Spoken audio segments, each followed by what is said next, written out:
খাতারি video on না করে video বানাই।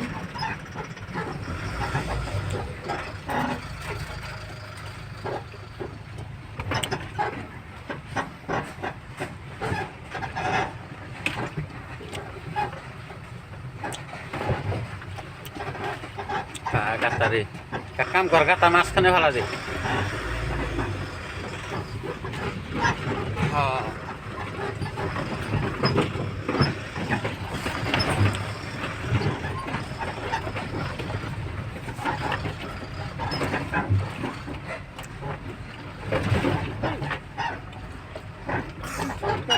দেখো ভাই, এই যে রাস্তা, রাস্তা না এনে একেবারে বোদা সোদা। দেখো এই যে পাহাড়ের উপরকার রাস্তা, খাল পাকার, এর থেকে এইটা খেতে ভালো আছে।